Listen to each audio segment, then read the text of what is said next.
All right, let's talk about something that's incredibly important if you work in the public sector. How can you really, truly be sure that the IT partners you rely on are actually secure? Today, we're diving into a guide that tackles this exact problem for state, local, and educational organizations, what we call SLED for short. I want to start with a number that should really make you sit up and pay attention.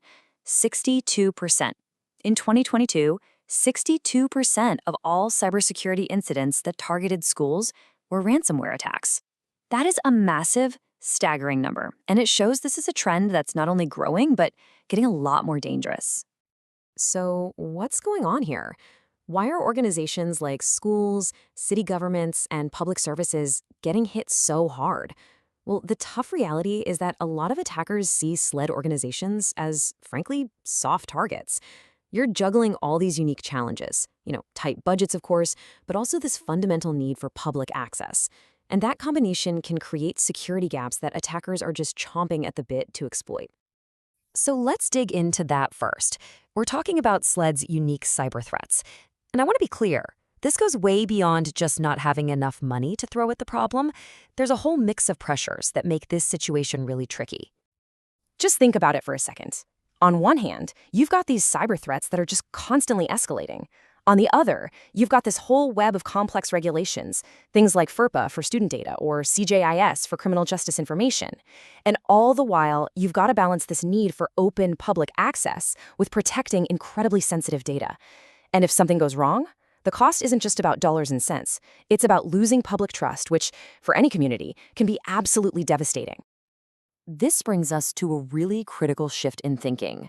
Let's talk about the partner as perimeter. Because honestly, your biggest risk often isn't inside your own four walls anymore.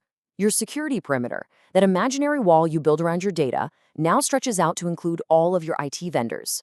Which means, simply put, their risk is your risk. And this quote just nails it. Your IT service provider isn't just a vendor. They are a custodian of public trust. When you hand over your data, you're not just outsourcing a task. You're entrusting them with the confidence of your entire community. That's a huge responsibility. So how do you make sure that trust is actually well placed? Well, you do it through an audit. And I know, the word audit can sound kind of scary, like you're about to get in trouble, but we've got to reframe that. An audit isn't an accusation. Think of it more like a collaborative health checkup for your most critical partnership. It's a way to make sure you're both strong and resilient together. So where do you even begin? I mean, this can feel like a massive task, but this guide we're drawing from breaks it all down into 3 core areas. It gives you a clear, manageable framework to get a really good picture of your partner's security. These 3 pillars are basically your roadmap. First up, governance and compliance. In other words, are they playing by the rules and do they actually have a security-first culture? Second, technical defenses. What are the actual tangible tools and strategies they're using to lock down your data? And third, and this is a big one, operational resilience. What happens when things inevitably go wrong? How fast can they get back on their feet? Let's dig into that first pillar, governance, a little more. You've got to ask some really direct questions here.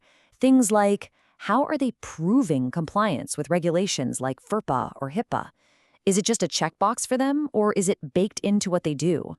Are their security policies just collecting dust on a shelf, or are they living documents that get updated every year? And what about their people? Is security awareness training mandatory? This is all about building a living, breathing security culture. Now, before we get into all the techie stuff, there's a core concept we have to talk about: defense in depth. The idea is actually pretty simple, but it's incredibly powerful. You never ever rely on just one single thing to protect you. Instead, you build layers of defense. Think of a castle. It's got a moat, a drawbridge, high walls, and archers. If an attacker gets past one layer, another one is right there waiting. Any good partner lives by this philosophy. So for pillar 2, what do those technical layers actually look like?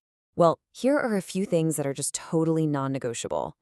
Is multi-factor authentication required for anybody with high-level access? The answer has to be yes, period. Are they using network segmentation to build internal walls around your most sensitive data? And is your data encrypted everywhere, both when it's just sitting on a server and when it's flying across the internet, using strong modern standards? These aren't suggestions, folks. These are the absolute basics. Look, having strong walls is fantastic. It's crucial. But in the world we live in today, we have to work under the assumption that a breach isn't a matter of if, it's a matter of when. The bad guys are smart, and sometimes they're going to get through. So the real test becomes, how quickly can your partner recover from that punch? And that brings us right to our third pillar, operational resilience. A huge piece of that resilience comes down to having crystal clear recovery objectives. You'll see two acronyms here, RTO and RPO. RTO is recovery time objective. That's how fast do you get us back online. RPO is recovery point objective. That's how much of our recent data is it okay to lose. And you can see for something critical like emergency services, the targets are super aggressive, back online in an hour with no more than 15 minutes of data loss.